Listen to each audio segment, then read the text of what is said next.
everyone, and thank you for joining our UPS webinar about how nearshoring to Mexico can benefit your business. My name is Rachel Schmidt, and I'm a UPS U.S. Export Marketing Manager. I'll be your host today. We're excited to help you learn more about why Mexico is well-positioned to play a key role in diversifying your global supply chain and how UPS is there to support you. First, I'd like to introduce our UPS speakers today, Aparna Mehta and Armando Lopez. Aparna, over to you for a quick introduction. Thank you, Rachel. Hi, good day. My name is Aparna Mehta, Vice President of Global Customer Solutions at UPS. As a global logistics and supply chain leader, my experiences include identifying opportunities across supply chain and designing innovative solutions to drive profitable growth for our customers. And Armando, please feel free to introduce yourself as well. Sure, thank you, Rachel. And hello, everyone. My name's Armando Lopez. I'm the Director of Sales of Latin America. I've been with UPS for 34 years, but I do have 20 years experience of cross-border between US and Mexico. So happy to be here. Thank you. Thank you, speakers. For today's agenda, we'll first cover a nearshoring or supply chain diversification overview, and then move into key reasons for shifting trade lanes to Mexico. Next, we'll give you an overview of the Mexico logistic models and highlight several industries UPS supports. Then we'll hear from a customer about their experience with UPS Trade Direct in Mexico, and finish with a wrap-up and Q&A. With that, let's get started. Over to you, Aparna. Thank you, Rachel. It's great to be here today. So, Mexico to U.S. imports were a whopping $157 billion in just the first 4 months of 2023. Mexico has taken over as the #1 trading partner for U.S. today. And why is that? That is because supply chain diversification is accelerating, also known as nearshoring. So what is nearshoring? It's a strategy where companies are moving part or complete production closer to its consumers, reducing operational costs, balancing labor, and avoiding logistical setbacks. So if you think about the last 2 or 3 years, companies in traditional supply chains have faced material shortages, labor challenges, lack of visibility across their supply chain, complexity around demand forecasting, port congestion, high freight costs, and of course, digital transformation. And these are some of the reasons why companies are moving from Asia to Mexico. And we are here to talk about just that, how we enable and facilitate nearshoring for our customers so they can continue to expand in new markets and grow profitably. In our conversations with customers, we have learned that there is a big need for a logistics and supply chain superstar, right? Someone who can diagnose the fragmented supply chain across business units and reimagine a nearshoring strategy coupled with innovative integrated solutions of value to them. As a Vice President of Global Customer Solutions, that is what I do for a living. Next slide, Rachel. So, according to experts, Mexico has a once-in-a-generation opportunity and is fast becoming an international logistics hub, right? And here are some of the reasons. You have the U.S.-China tariff war since 2018. You have the USMCA agreement, which is favorable to Mexico. You have companies facing the supply chain setbacks and disruptions, those who are manufacturing in Asia. And then you have a growing working age population. The average age of people in Mexico is 29 years, 10 years lower than those that are in some of our large Asian countries, right? You've got Mexico's long border with U.S. that is attractive to many companies that have a large U.S. base. 78% of Mexico's exports are to the U.S. And industrial, automotive, finished goods are a big component of that. Its location is convenient for trade, both to the Americas as well as Europe, and it competes favorably against the Asia-Pacific origins. So think about it, right? Moving production and fulfillment closer to consumption is beneficial because of shorter transit times. You've got better availability of labor at cheaper rates. Mexico maintains 13 trade agreements with 50 countries.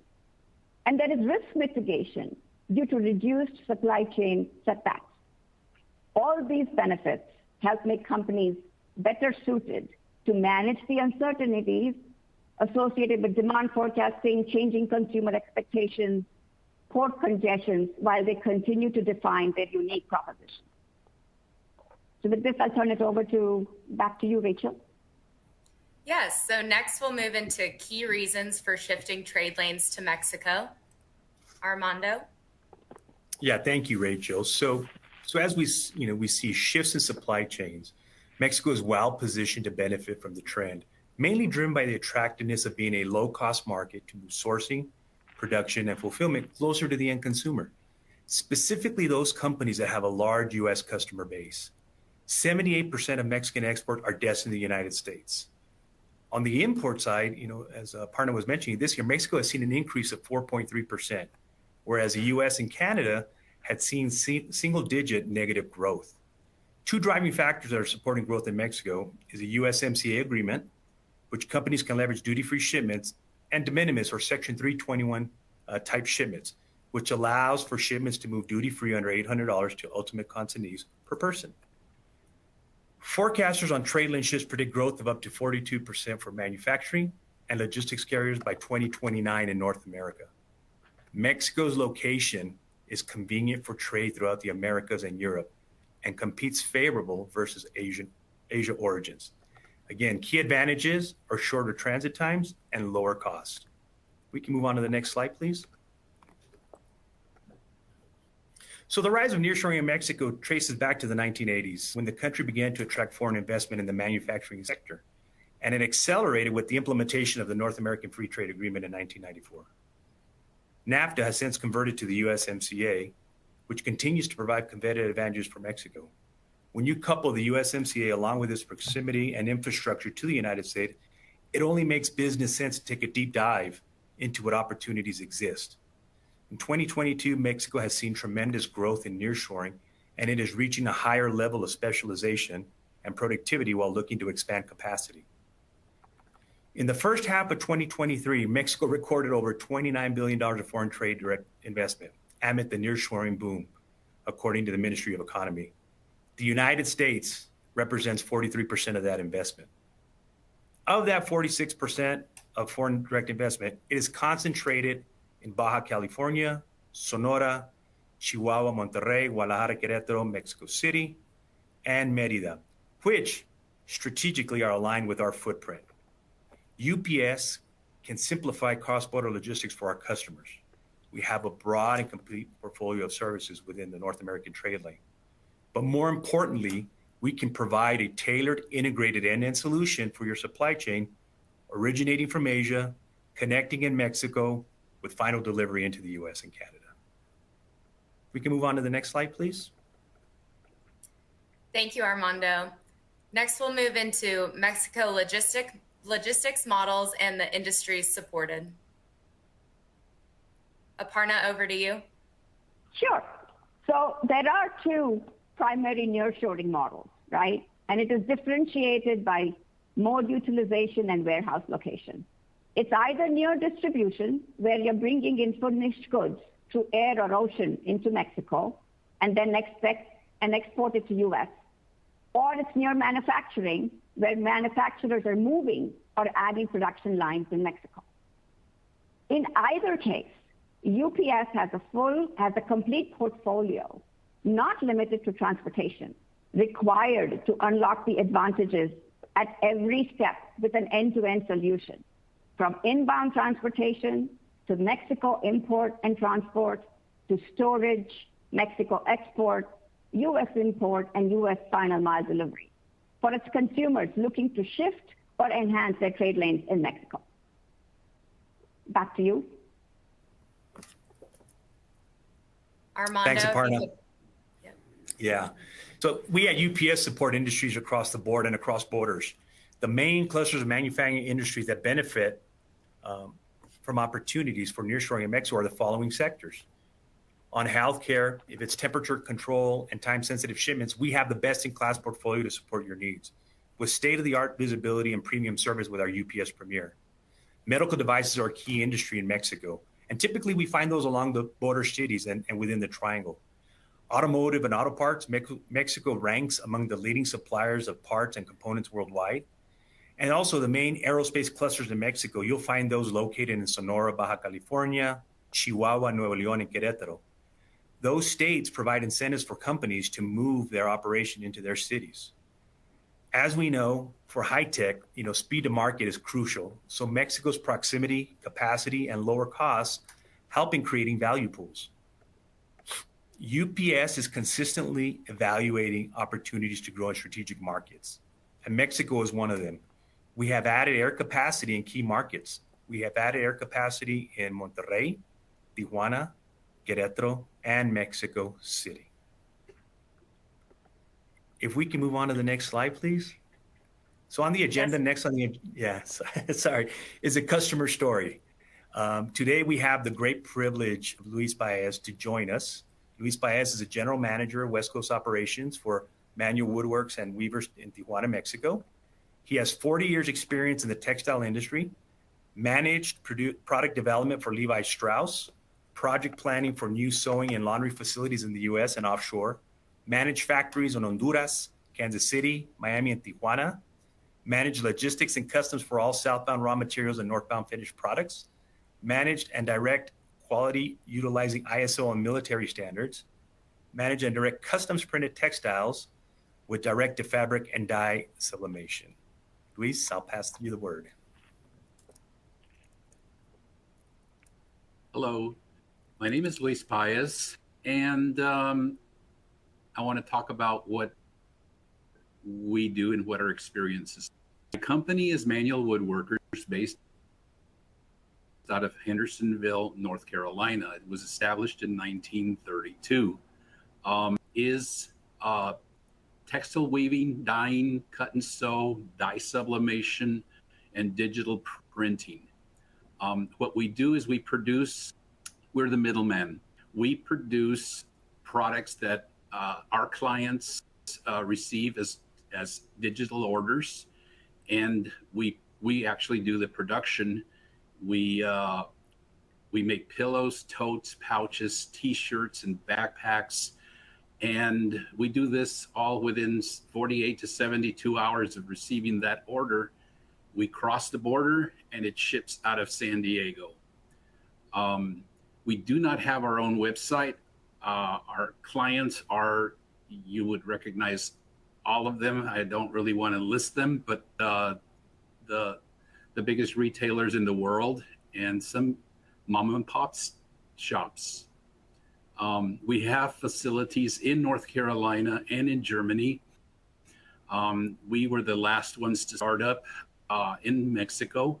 We started in September of 2019.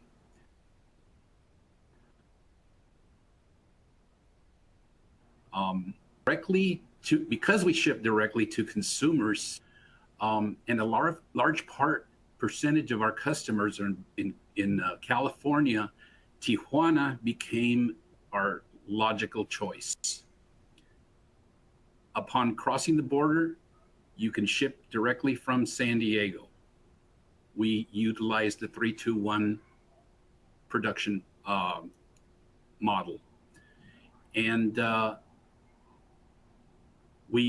customers receive the best shipping rates. We handle all of the West Coast states and all of the Western states. We had some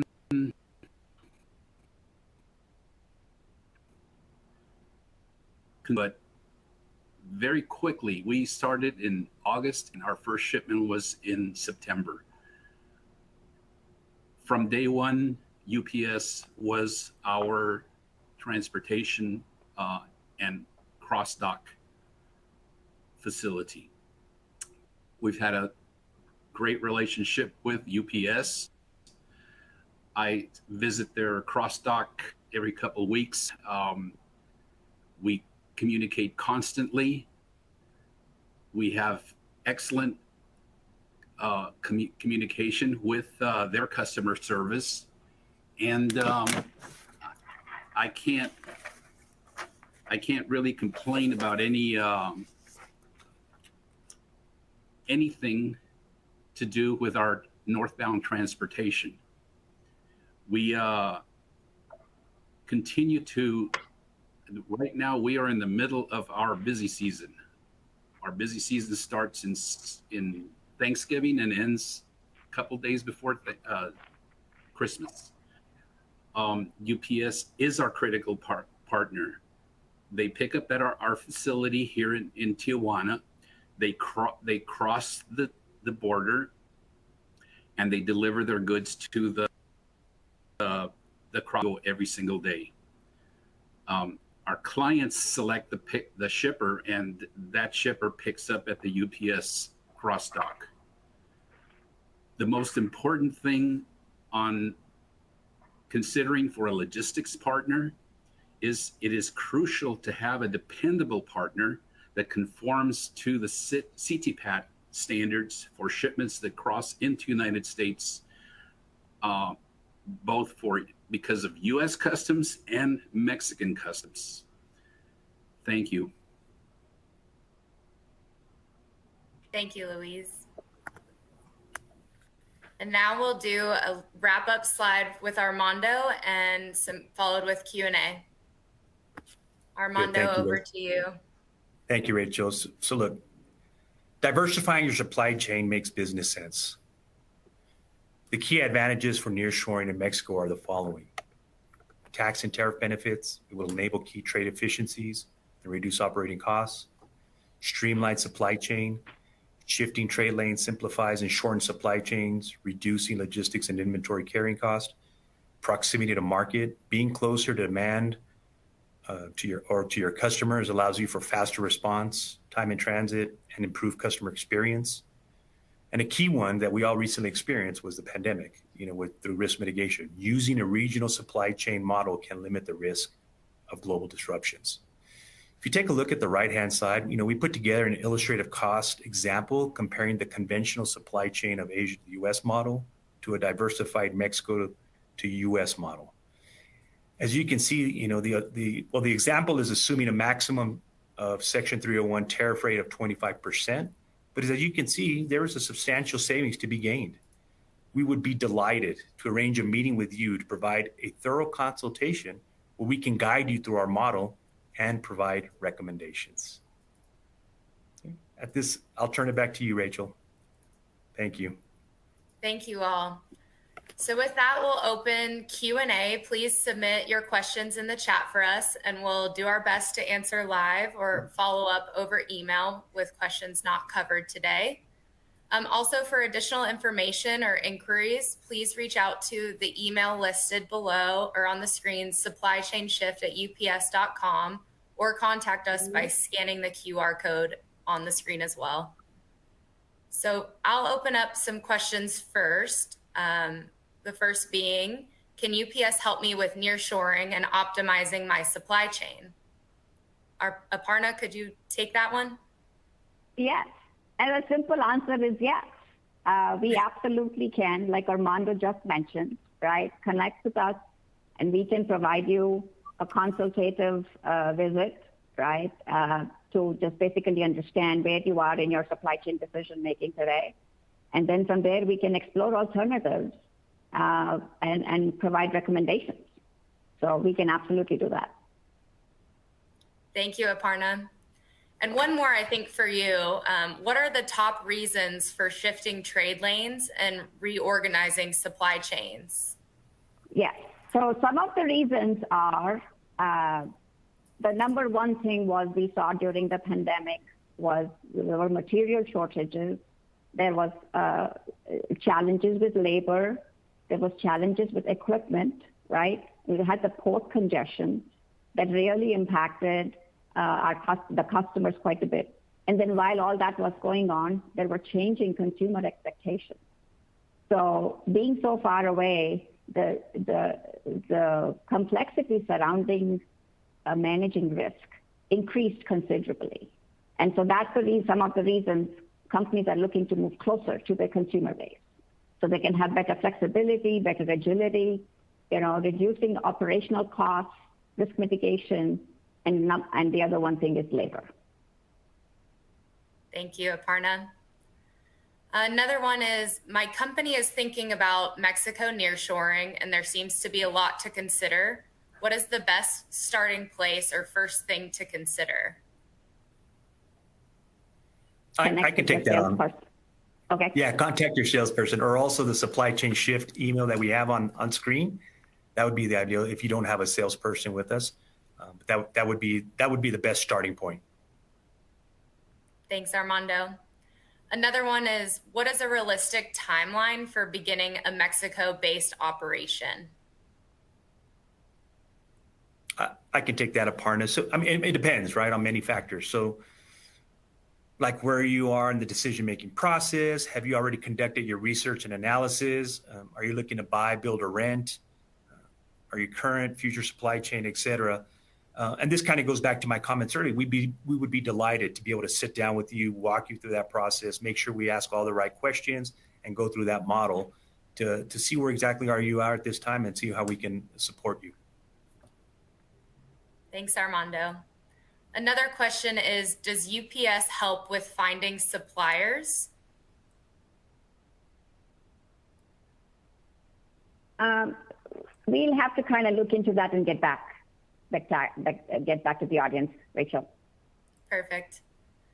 And another question, what is the cross-border process? I know we've talked about some of the models, but if we could kind of recap on that. Sure, I can. Armando? Okay. Yeah, I can jump. So look, the cross-border process, when you talk about the entire supply chain, we're talking anywhere from ocean, coming in from Asia all the way, and look, moving it all the way down into Mexico. Typically what happens there's either a distribution, or fulfillment, or there's assembly, right? A lot of raw materials come down into Mexico, and they either assemble or manufacture.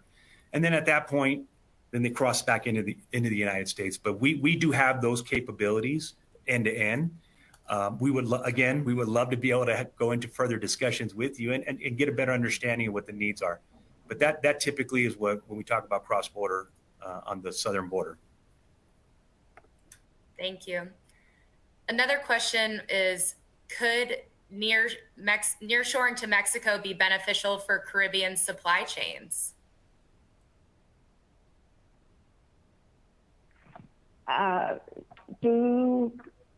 I would think so. I mean, that's a very general question. Again, it goes back to, if we take a look at where your customer base is, where your production inputs are, what are some of the pain points you're seeing today? From that, we can absolutely make a determination or help you with a recommendation on where you would need to go next. Thanks, Aparna. Another question is, what about importing into Mexico from the U.S.? We run a small business in Mexico similar to that of the UPS store, and our primary imports are items from the U.S. into Mexico. Absolutely. Bring it on. We have a great portfolio for that, offering services. Absolutely. I do have a question for Louise, actually. What's the name of your company, and where are they located in North Carolina? Yeah, we are manual woodworkers and weavers. Don't be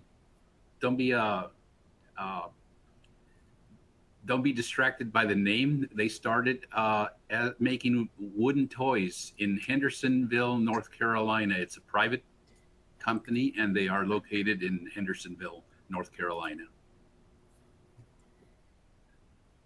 Thank you.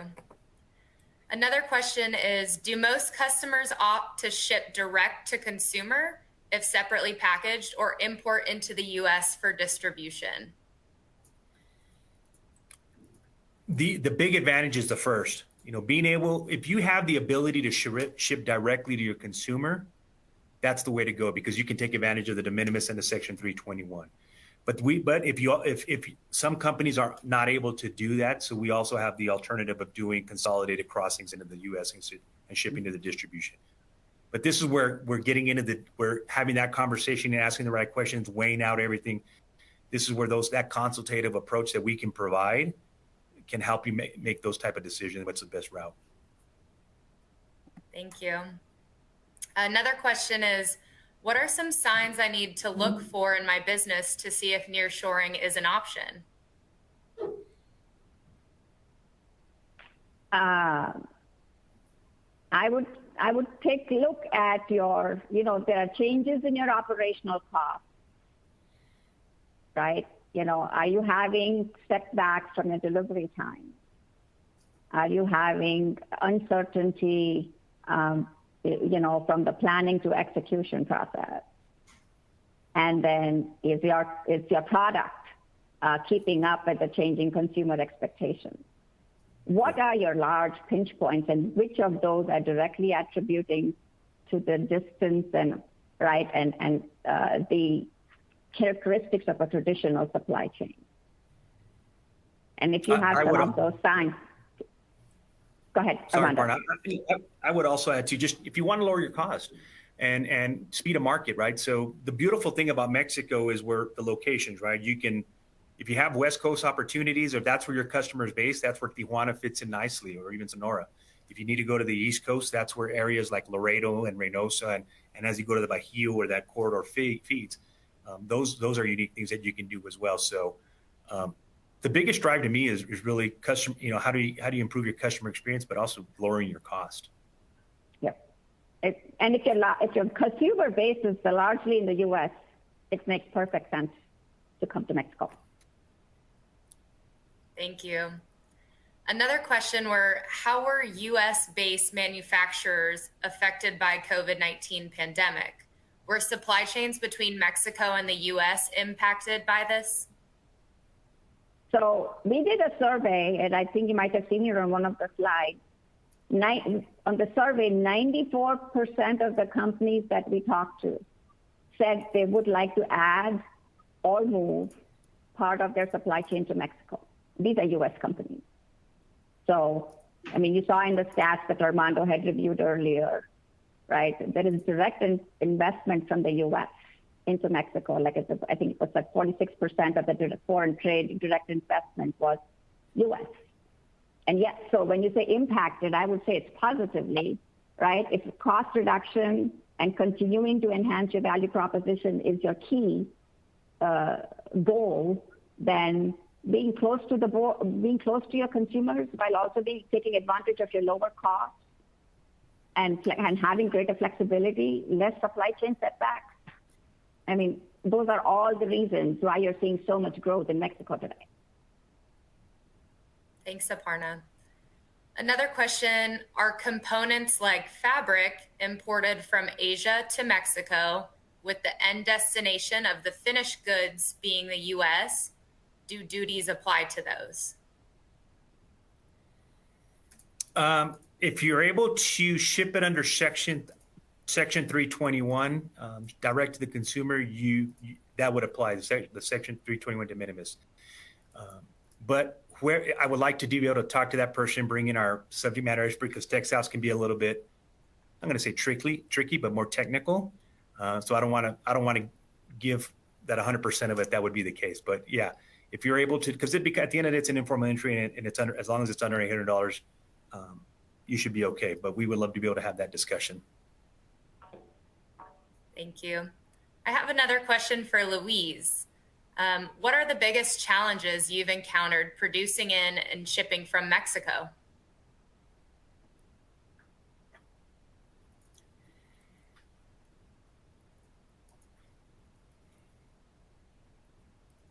I'd say it's been finding local vendors for some raw materials. One of the things that we really would love to do is find vendors in Mexico that can supply a lot of the products that we've been sourcing from China and from the East. And that's been probably the biggest But as far as our shipments northbound, we've never had an issue. There's 4 years, we've never had an issue. Good. One more Not only that- question. Oh, go ahead, Luis. Sorry. Not only that, but one of the things that you will find in Mexico is you'll find incredibly talented people. In 40 years, I have the best team I've ever had here in this facility. Our North Carolina plants can't touch us in quality. Thank you. That's great. One last question. Do you need to be a Mexican business or a U.S. company to manufacture in Mexico?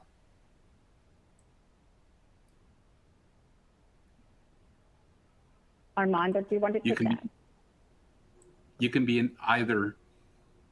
Yeah, it could be either one. And if you don't have a Mexican presence, we can help you with that. They're called shelters that can help set you up. But that's definitely either one. There's so much opportunity, and the government is flexible and always willingness to help with that and support that as well. Thank you. So with that, we'll wrap up the Q&A. We do have your questions documented, and if we weren't able to answer them today, we'll be in touch via email. So thank you for submitting them. And then Aparna, would you mind closing us out? Absolutely. Thanks, Rachel. So it says, why UPS? I'm going to say, why not UPS, right? We enable our customers to showcase their unique value proposition. And we do that in 3 ways. We have the complete portfolio of multimodal services across the globe. We have supply chain experts who can be locked in step with you to help you design your supply chain, navigate the decision-making process with you, with data-driven analysis and insights, and bring you innovation solutions of value. And finally, we have partnerships with warehousing, fulfillment, et cetera, and the world-class network to help you reach your final consumers. The secret sauce is in our people, our know-how, and our solutions. If you have a supply chain, chances are that we have worked on it, right? At the end of the day, we are the enablers of global commerce, and helping our customers innovate across their supply chain is what we do best. We help our customers of different sizes confidently move across the borders while also providing differentiating solutions of value that have a direct impact to their top line and or the bottom line. Thank you so much for joining us today. I hope this was valuable. You know where to find us. Either call your salesperson or send us an email at supplychainshift@ups.com, and we can go from there. Thank you. Thank you so much.